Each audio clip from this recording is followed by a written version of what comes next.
Big boss Malayalam season 7 ഇന്നത്തെ എപ്പിസോഡിന്റെ അവസാനം കാണിക്കുന്ന ഒരു സംഭവമാണ് കേട്ടോ. നെവിൻ അനുമോളെ കെട്ടിപ്പിടിക്കുന്നു. അതെ ഗൈസ്, നെവിൻ അനുമോളെ കെട്ടിപ്പിടിച്ചിട്ട് പറയുന്നു ഇത് കപടനാട്യമൊന്നും അല്ല.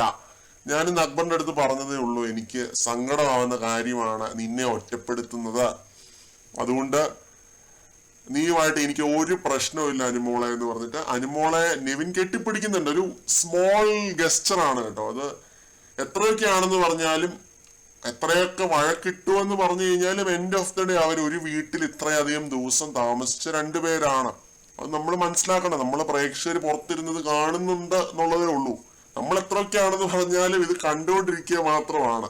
അവരാണ് അതിനകത്ത് ജീവിച്ചത്, അവർക്ക് മാത്രമേ അറിയുള്ളൂ അവരെന്തൊക്കെയാണ്, എന്തിലൊക്കെ കൂടെയാണ് കടന്നു പോയത് എന്നുള്ളത്. സുഖത്തിലും ദുഃഖത്തിലും എല്ലാം അവർക്ക് അവരെ ഉണ്ടായിരുന്നുള്ളൂ. ഞാനീ പറയുന്നത് സാബുമാൻ ഒഴികെയുള്ള ബാക്കിയുള്ളവരുടെ കാര്യമാണ്, ഈ 7 പേരുടെയും കാര്യമാണ്. അനുമോളും നെവിനും തുടക്കത്തിലൊക്കെ നല്ല രീതിയിൽ തന്നെ അങ്ങോട്ടും ഇങ്ങോട്ടും സംസാരിച്ചുകൊണ്ടിരുന്ന 2 കണ്ടസ്റ്റൻസ് തന്നെയായിരുന്നു. പയ്യെയാണ് അവരുടെ റൈവലറി ഡെവലപ്പായി വന്നത്.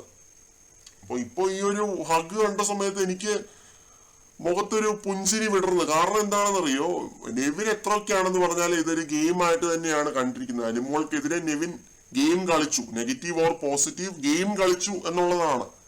ആ ഗെയിം ഒരു പേഴ്സണൽ ലെവലിലേക്ക് നെവിൻ കൊണ്ടുപോയപ്പോഴാണ് അതിന് വിമർശനങ്ങൾ വന്നത്. അനുമോളാണെങ്കിലും, അനുമോളെ ന്യായീകരിക്കുന്നില്ല, അനുമോളാണെങ്കിലും നെവിനെതിരെയുള്ള ഗെയിം ഒരു ഭയങ്കര പേഴ്സണൽ ലെവലിലേക്ക് കൊണ്ടുപോയി. എനിക്ക് അറപ്പാണ് നിന്നെ, വെറുപ്പാണ് നിന്നെ, കാണ്ടാമൃഗം, അത് ഇത്. പിന്നെ നെവിനാണെങ്കിലും മോശമൊന്നും ആയിരുന്നില്ല.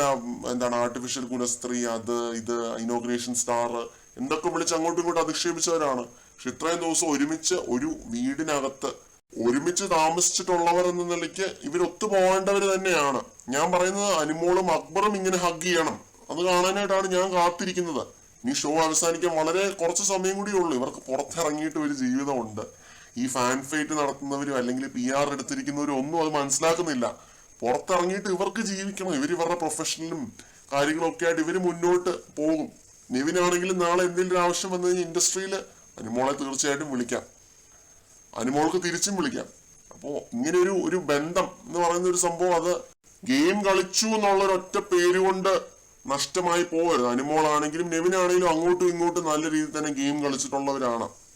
ആ കാര്യത്തിൽ നമുക്കൊന്നും പറയാനായിട്ട് പറ്റില്ല. അപ്പൊ എന്തായാലും ഇവർ രണ്ടുപേരും ഹഗ് ചെയ്തിട്ടുണ്ട് എന്നും പറഞ്ഞു രണ്ടുപേരും ഭയങ്കര ട്രൂസിലാണെന്നൊന്നും പറയാനായിട്ട് പറ്റില്ല. നാളെ വീണ്ടും വഴക്കുണ്ടാക്കും. അതൊക്കെ ഗെയിമിന്റെ ഭാഗമാണെന്ന് ഈ ഫാൻ ഫൈറ്റ് ഉണ്ടാക്കുന്നവരും PR കളും ഒക്കെ മനസ്സിലാക്കുക. കൂടുതൽ അപ്ഡേറ്റ്സുമായിട്ട് വീണ്ടും കാണാം.